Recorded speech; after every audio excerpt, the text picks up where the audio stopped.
So good morning, everyone. It is really nice to see you all.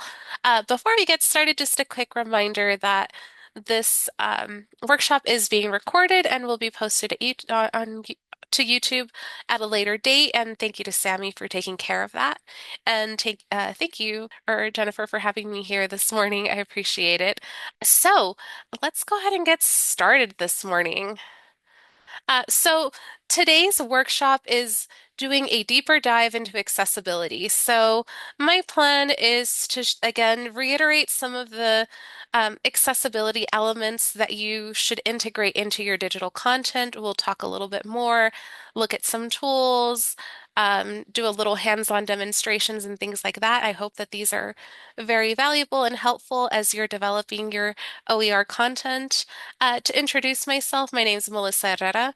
I am a quality assurance instructional designer at UNM Online. Part of the work that I do is online course reviews. And one of the things that I look for specifically in online courses is ensuring that content is accessible.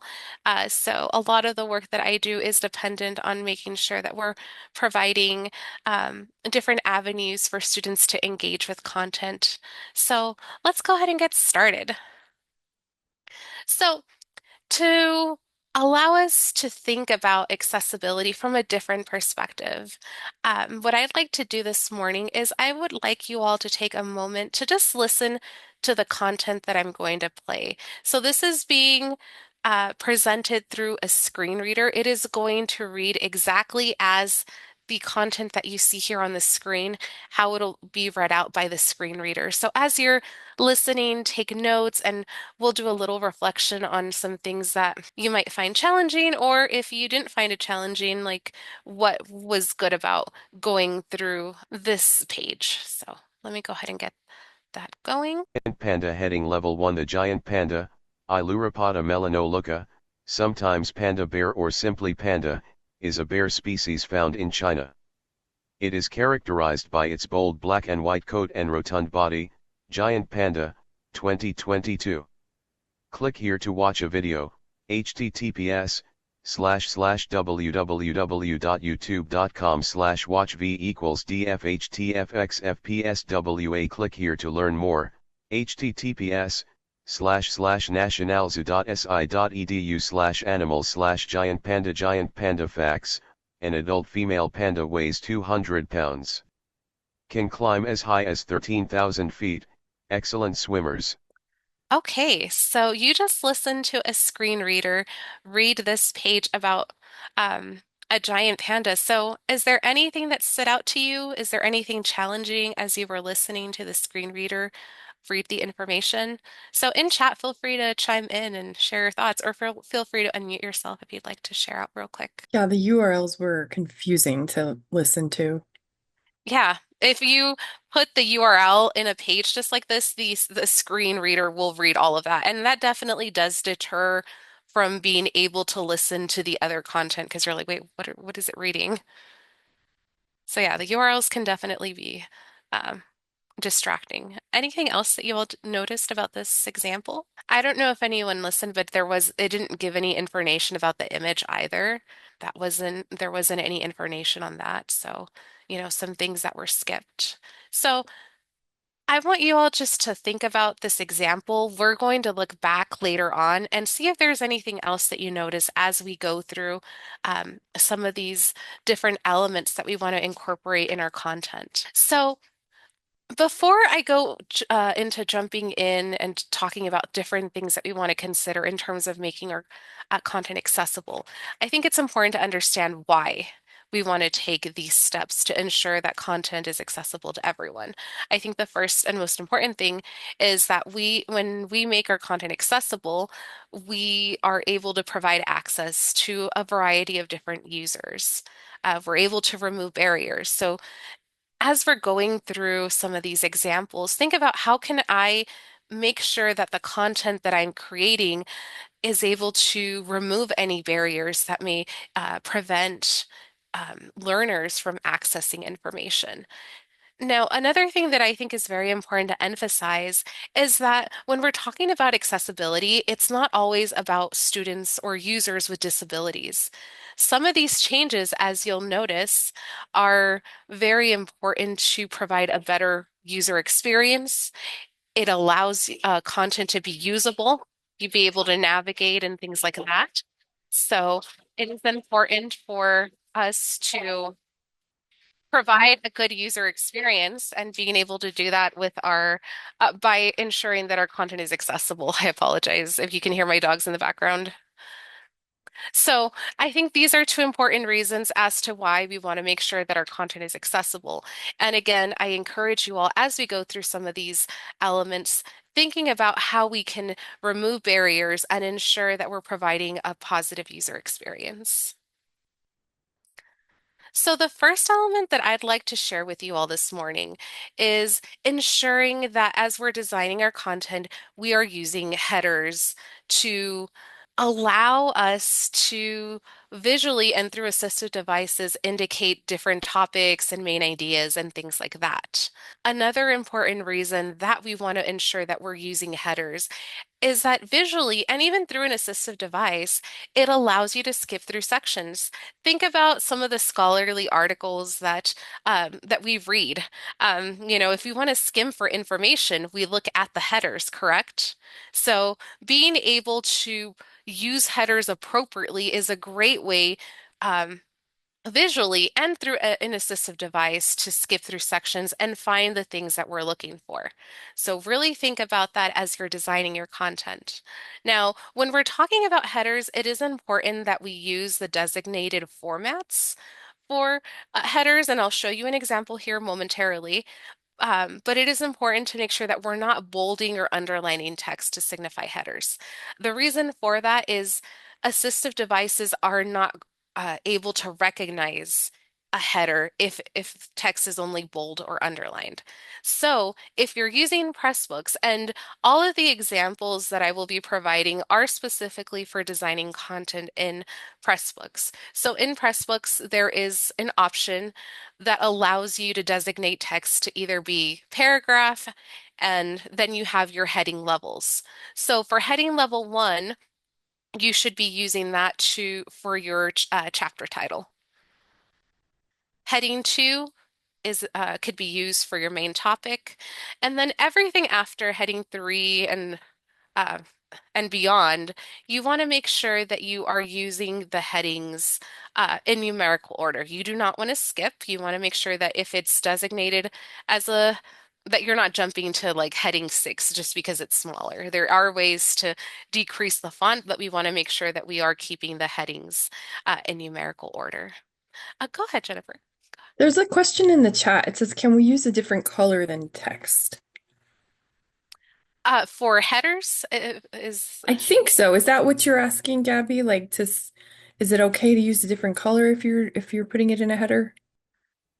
You're more than welcome to use a different color, and I'm actually going to talk about colors here momentarily and why we want to make sure that we're very careful about our color choices. But you can use a different color for your header, but it does need to be identified as a header. Some programs will change, they'll have different colors. A good example is like Microsoft products, specifically Microsoft Word. Their built-in headers are like a blue color, but you can change the font and you can change the color. So it really is dependent on um, what you'd like to do. But one of the things that I'll be talking about is being very intentional about color. Does that answer your question, Gabby? Yes, Melissa, but I have another question for you. So, normally I use bold to highlight titles. So, do you have any recommendation to do that? Because if we can use bold, so how do you think can work to highlight titles? Because sometimes the students will see use one color through, it's difficult to difference the title size. Well, you still want to identify it as a heading, but you can bold. It'll still, it should allow you to bold the text. We just don't want to make, you don't just want to add the title and bold it without identifying it as a header. That's the most important thing, if that makes sense. Oh, okay, gotcha. Thank Of you. course. All right, so that's a little information about headers. So again, the most important thing is making sure that you're designating your text as a header when it is what is intended to be a header. We don't just want to use bold or underline or italicize. And I'll show you an example why that's important here in a little bit, besides, helping the assistive devices, because it is important for them to recognize if something is a header. A little bit more about accessible text. So we talked about headers, but now let's talk about just text in general. Being very intentional with color. So we don't want to use color to convey information. Oftentimes, users may not be able to see the colors for different reasons. So it is important that if you're wanting to point something out, use a symbol like an asterisk or, use actual text, important or please note or something like that. So being very careful with color. And I'll talk more about accessible color contrast here in a little bit. Another thing that is very important when we're talking about text is making sure that we are using actual text, that we're not using images or pictures of a text. So here's a really good example. This is an actual screenshot that I took from a website. So visually, we're able to read this. However, if a user is using a screen reader or any other sort of assistive device, they may not be able to access all this information. It's going to be dependent on what's provided in what is known as the alternative text. So it is very important that if you're using a screenshot of text, it is better to just actually type it out and provide it as text to ensure that everyone has access.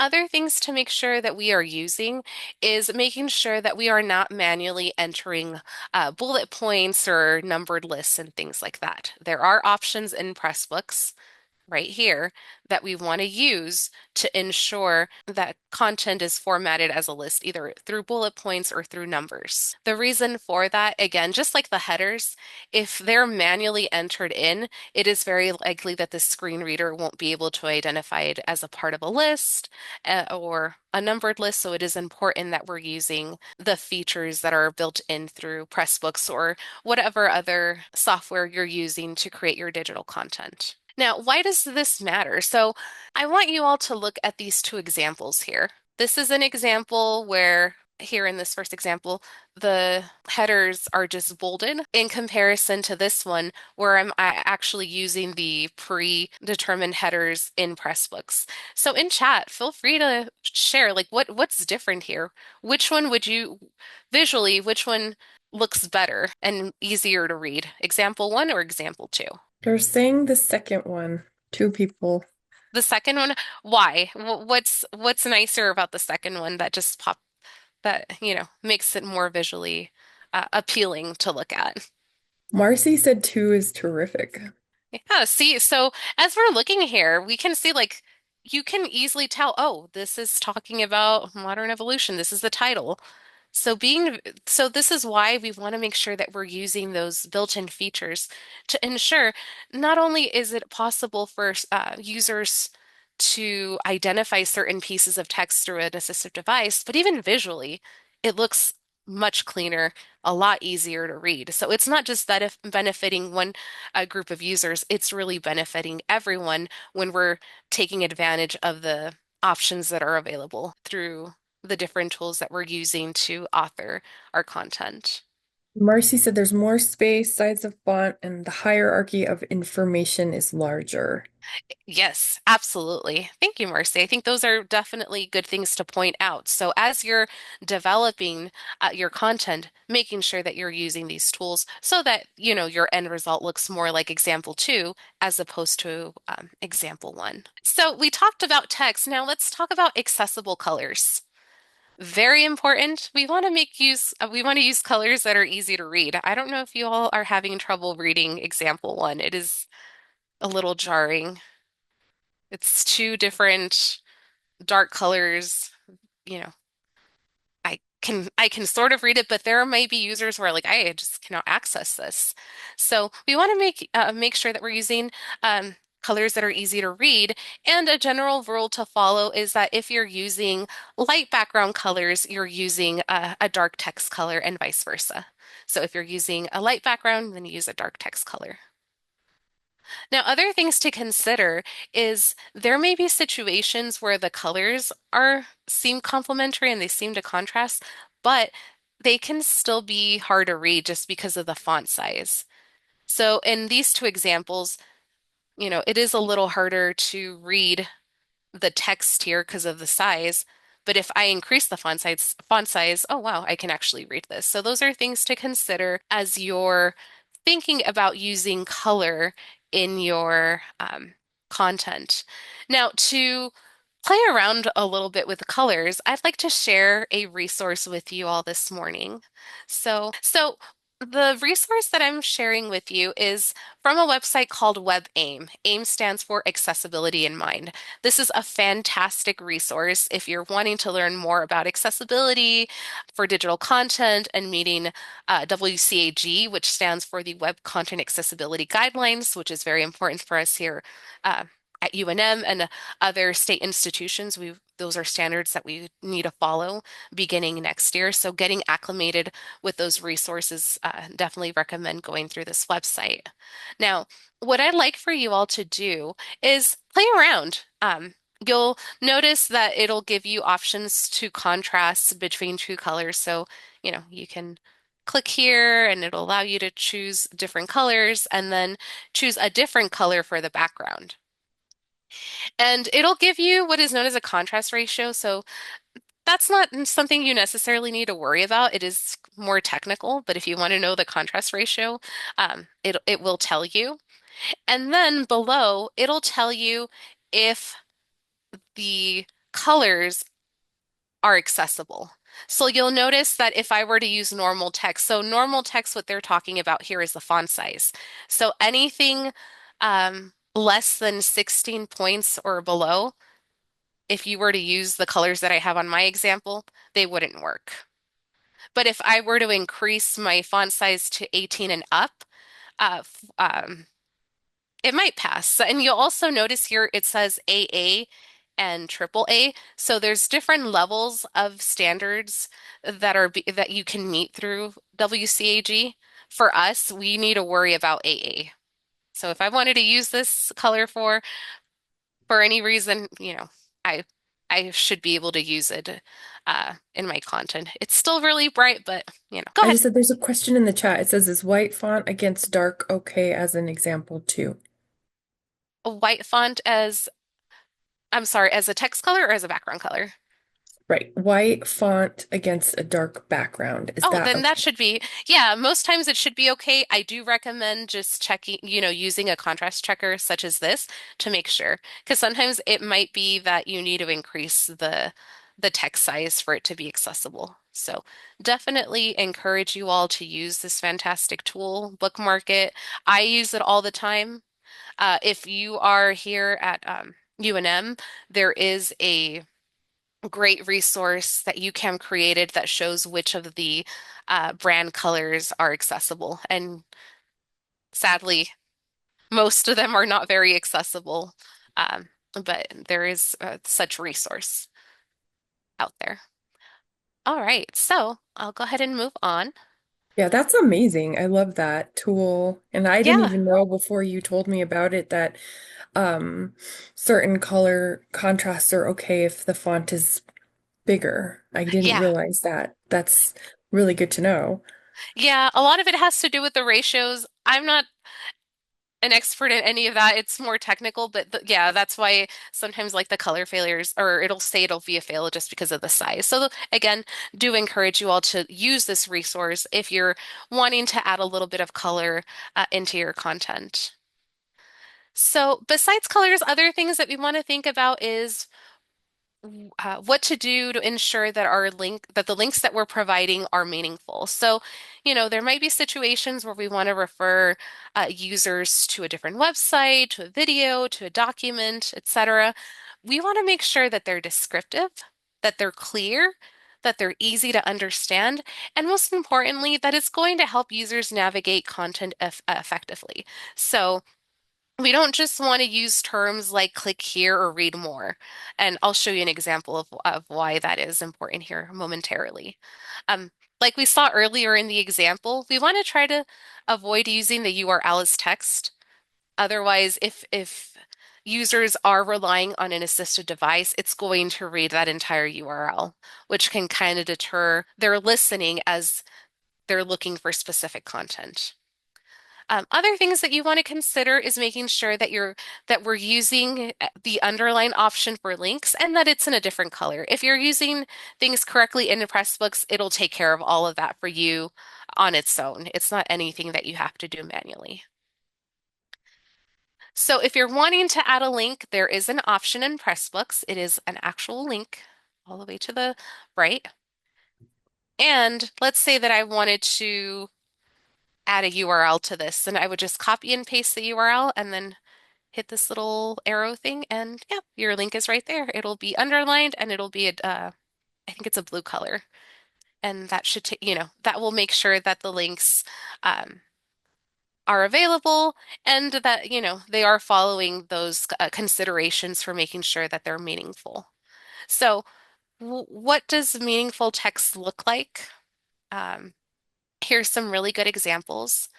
So, here I have this example. If I were to provide the URL, it's going to read all of this information as we saw earlier. So definitely don't want to do that. Now in the second example, it says, click here to learn more about Jefferson R. Burdick's collection. First of all, if I were to use click here, where is it directing me to? It's not meaningful. It doesn't really tell me where it's taking me. So that's why we want to avoid things like click here or learn more. Now, in the third example, I provide the URL, but I also let the users know that I'm directing them to the Metropolitan Museum of New York website. So this is how we would make links accessible to our users, is making sure that we're providing enough information of where they are being directed. Now, I want to give you all an opportunity to think about how you would direct users to this link. So I have this link here. I was a little bit hungry when I found this link. But anyways, how would you direct users to go to this website without saying click here or learn more? In chat, tell me how would you write that out for someone if you were to include it in some, a web page or any sort of digital content that you're creating. Yep, chocolate chip cookie recipe. I think that could work, especially if you're providing it with some additional information. Not sure if anybody else wants to chime in. Or you could say visit Nestle's website to learn how to make some delicious chocolate chip cookies. Nestle stories. Okay. And even with your example, Gabby, I would still maybe specify, that you're directing them to like a chocolate chip cookie recipe. So that way that they know. Marcy said Nestle's chocolate chip cookies and chocolate chip cookie recipe. Fantastic. A timeless recipe from Nestle, chocolate chip cookies. I like it. See? So again, I know it is very hard for us to break out of the habit of saying click here or here because I constantly did that as well when I was designing digital content and web pages. I was real big on click here, but I realized what is where I'm not really providing any information about what here means. So being very intentional, being as descriptive as possible will ensure that users know where they're being directed to. It's a little hard because you have to think about how to like integrate like describing it within the sentence. And sometimes that's hard like for me to do, but it's a lot of times it's simpler than I make it out to be though. Yeah, it's just a habit of getting used to it. Because yeah, Yeah. at first it does seem very challenging, but once you get used to writing, your text and integrating your link, it becomes easier. All right, so thank you all for your participation. So moving on, I did want to talk a little bit about tables. So, very important when we're wanting to use tables, it is important that we're using them to present data. We shouldn't be using tables to, format pictures and things like that. I've seen that very often.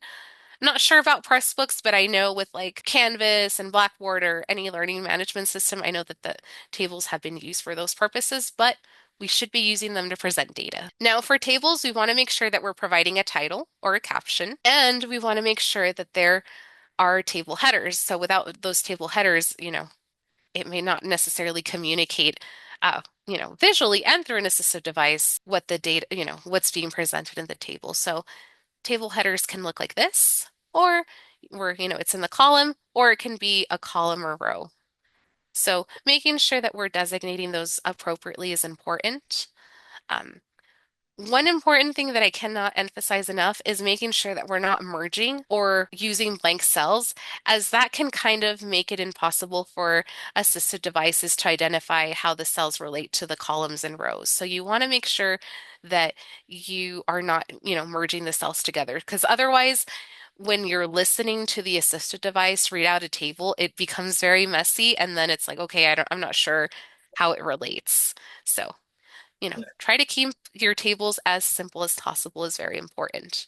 Other things that you want to make sure that you're not doing is that you're not using screenshots of tables. Otherwise, again, like I mentioned earlier, users may not have access to that in all of the information. So if you plan to use a screenshot, you want to convert it to an actual table.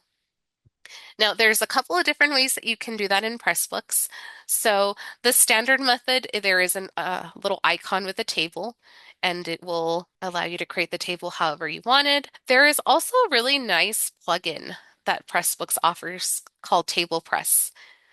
This is a lot more user-friendly. I think it's meant to help with making it easier to create a table without having to do things manually. There's like options that you can check for table headers and things like that. So definitely encourage you all to check it out. Now, in the chat, I'm going to provide a link to the Pressbooks guide, and it'll give you step-by-step instructions on how to create a table and how you can designate either your columns or your rows to be table headers. Or if you're interested in learning how to use Table Press, it'll also provide you some step-by-step instructions. Now, when we're creating tables, I know that sometimes that can be a little challenging and, it could take some time. So there's some really helpful tools out there. Generative AI, depending on your institution, can be a great resource. Now, let's say that you want to convert data from an Excel sheet to an HTML table, so code that you can copy and paste into Pressbooks. There's some really good resources out there from Dallas County Community College and Penn State. Basically, it takes the Excel data and it converts it to HTML. So if you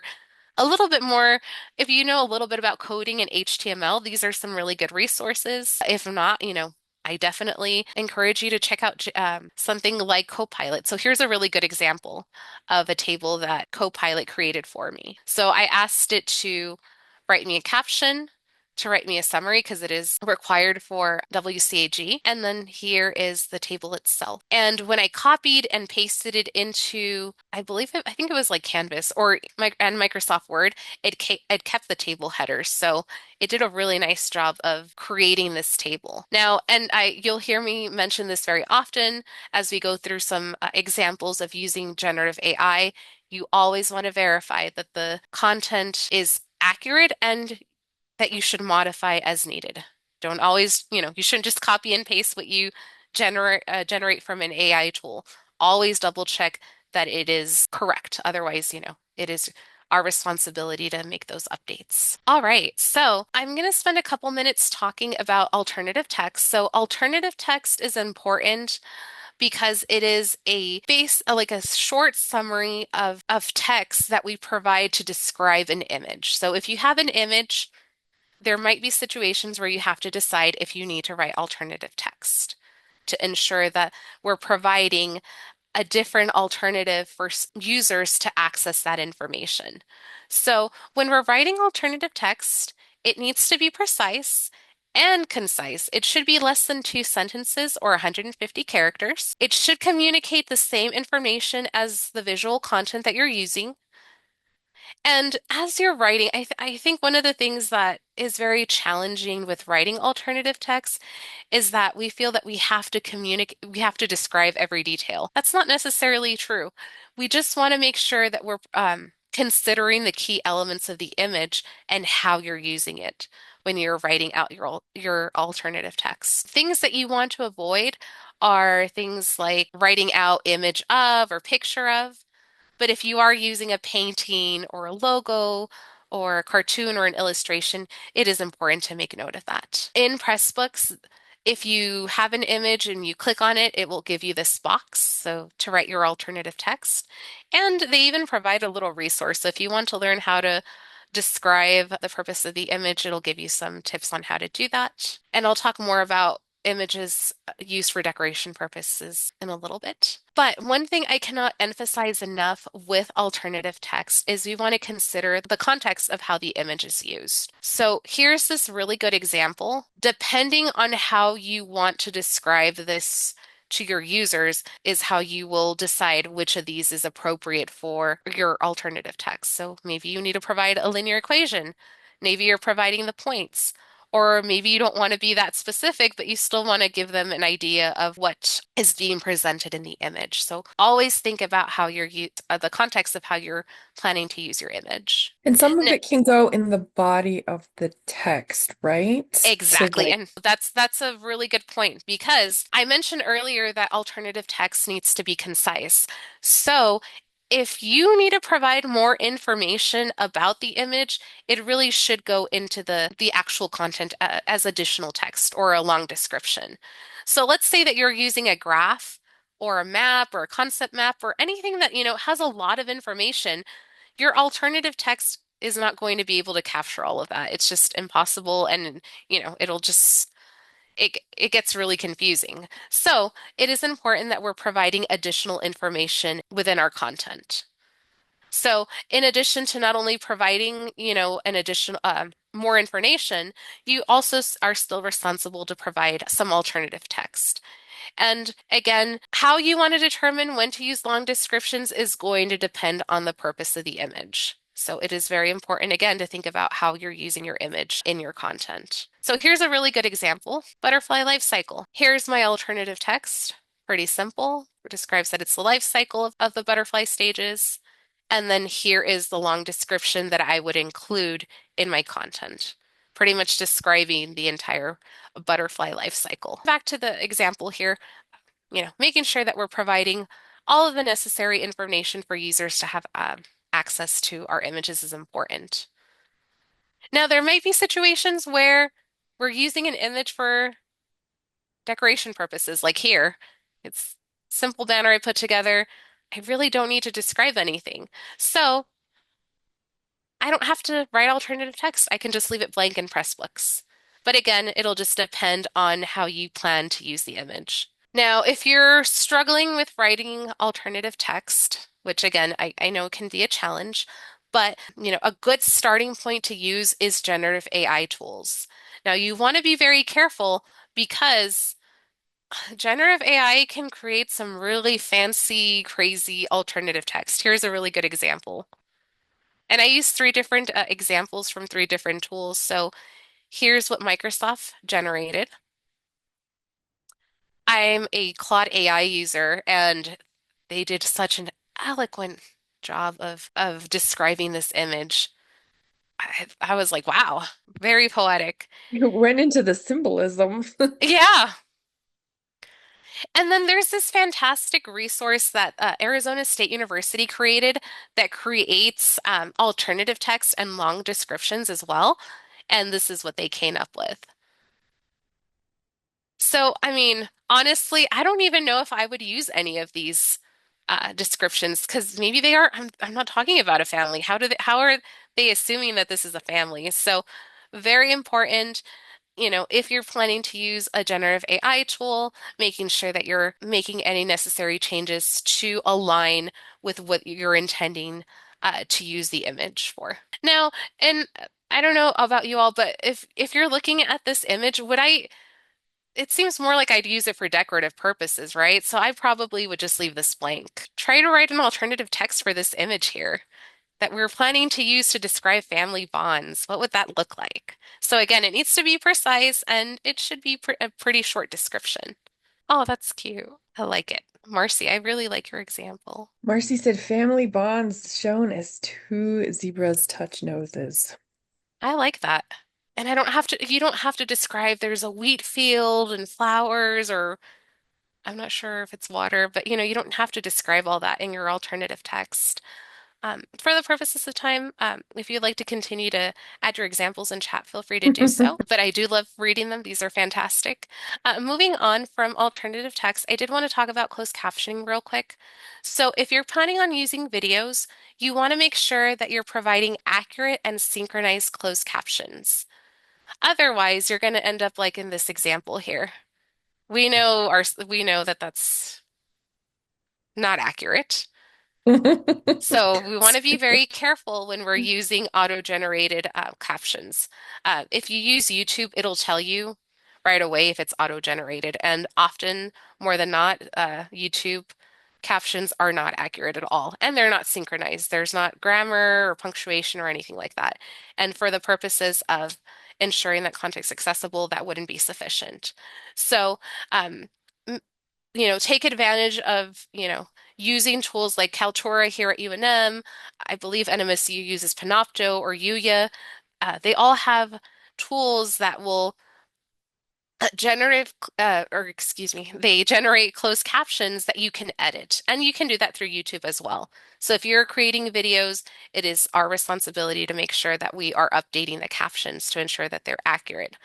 If we're planning to use videos from YouTube, be really think about, is it worth it to use an auto-generated video, or should, maybe use videos where the captions are accurate and professional and things like that. So definitely be very intentional when using videos that you plan to incorporate in your content.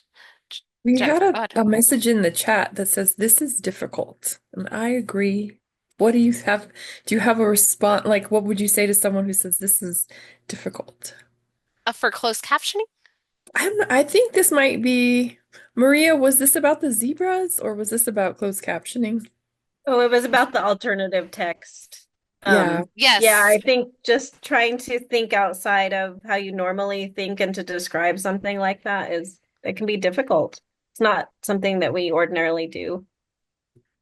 absolutely. Which is why, I think it's I do encourage, if your institution allows it, start with some generative AI and see if that will, produce something that is appropriate for what you're intending uh, to convey through that image, and, working off of that. But yeah, I agree. It is very difficult, and it takes some practice to write alternative text for sure.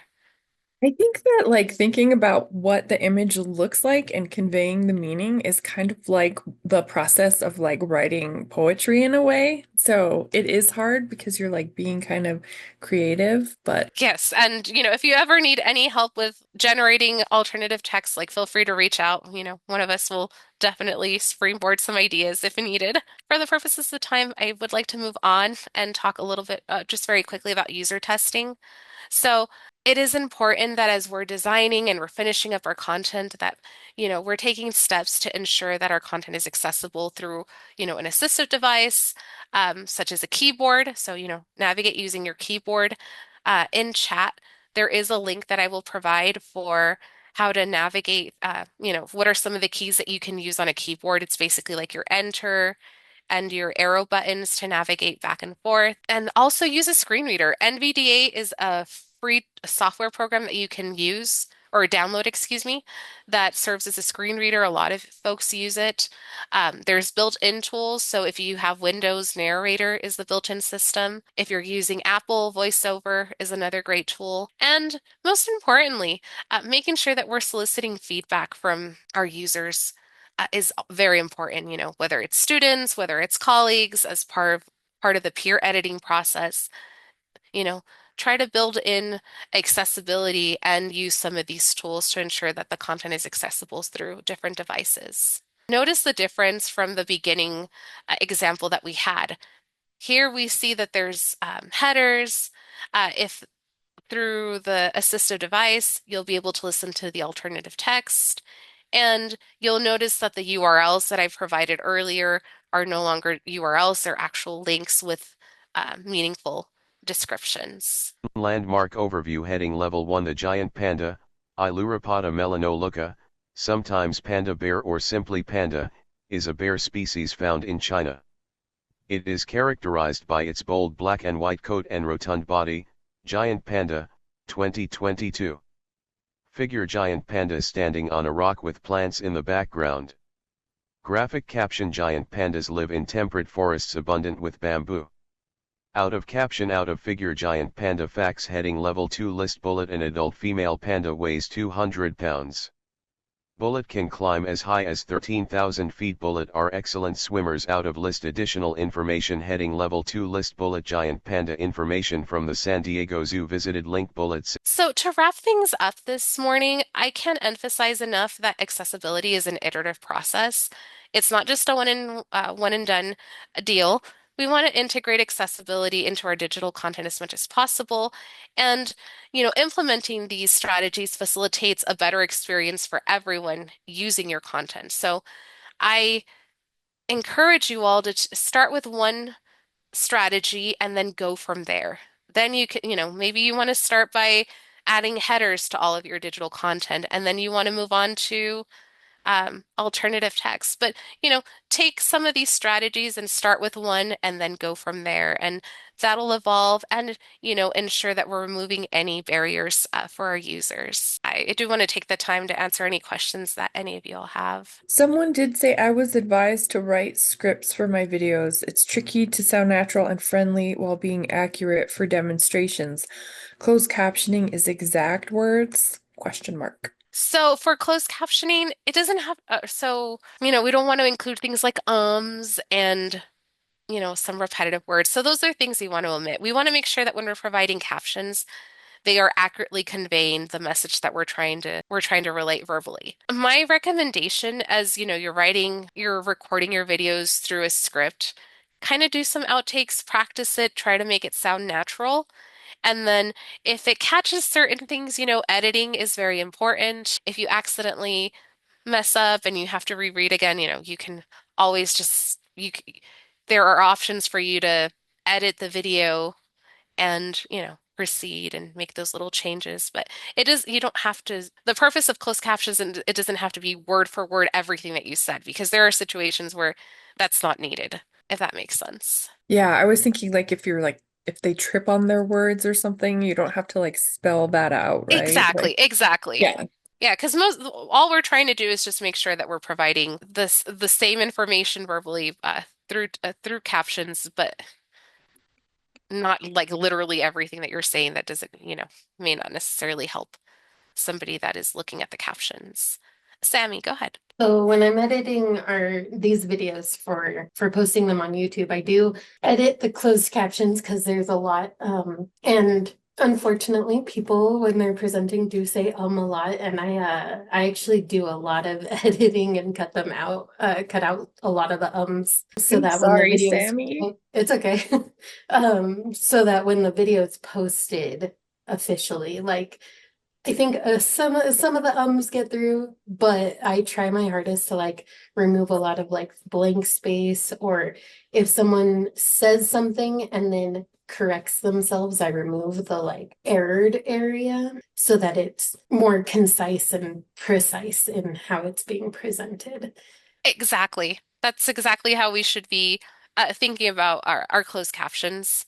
I think the most important thing that you said, Sammy, is that when we're creating videos, the editing process probably takes longer than the actual recording. Yeah, So, it's usually about a 4 hour period for one hour video. yeah, it is. So being very careful about how we're choosing our materials and what we want to include is very important, because our responsibility is to make sure that we're editing and that we're, removing any barriers for students. So providing accurate captions, and also removing anything that's not necessary. I think you made a really good point that there are times where, and I tend to do this sometimes, I correct myself, and those are things you don't want to include in the captions. You can just proceed with what the intention what that is trying to be communicated through the captions. So I learned like several things today, Melissa. Like I didn't realize that you needed to underline the hyperlinks. Like some things do it automatically, but some places don't. So yeah, and there were other things too that I was like, oh, snap. I thought I was doing everything right, but so thank you for that. Yeah, and with the links, and that's why they tell you avoid using underlining other text. So that way, visually, you're designating the underlines for anything that you're directing users somewhere else, a link or a document for those reasons. But yeah, if you're using things correctly in Pressbooks, it'll do it for you. If not, you might want to revisit the link and make sure that it's working correctly. Yeah, the times have changed. Like back in the day, we used to use underlining to show titles, and I'm talking about, like Right. the 90s. Well, Um, I've used to do that myself. I used to rely on bold and underlined text for headers, and just mhm. till recently I learned like no, you shouldn't be doing that because it doesn't translate to the assisted devices. It will not communicate to them that it's a header. It just considers it a part of the text and just reads it off. Yeah, and that used to be in style manuals too, that you underline titles. So I bet it's a hard habit to get rid of for some folks. It is.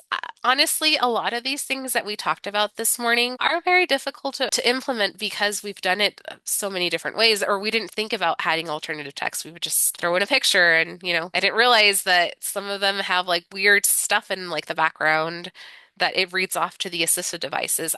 Which is why I always encourage everyone use an assistive device to check your content to make sure that it's accessible. It'll make a difference because if you have difficulty reading it through an assistive device, imagine users that rely on that for information, like how inaccessible that is to them if they can't navigate through your content effectively with all the little weird nuances that are in there. What's a good assistive device to check out that we could use? Like the one I mentioned earlier, NVDA, or in NBT. Windows, there's the narrator option. If you have Microsoft, you can use VoiceOver. These are already built in, but if you want an actual assistive device that a lot of users use, NVDA is a good one. It's Okay. free. The other option is JAWS, but that one requires a license. I know a lot of students use JAWS, but for us, it does require a license for us to use it. But that is another option. Very cool. Thank you. So I'm going to go ahead and stop sharing. And if anybody has any other questions, I'm happy to stay on and answer. If not,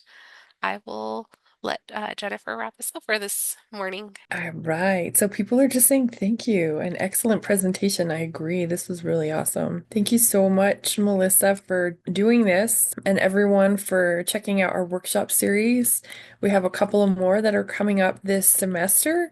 And then Sammy is like slowly putting them up onto YouTube, and we have our playlist. You can check out the older ones as well. Thank you, everybody, for coming.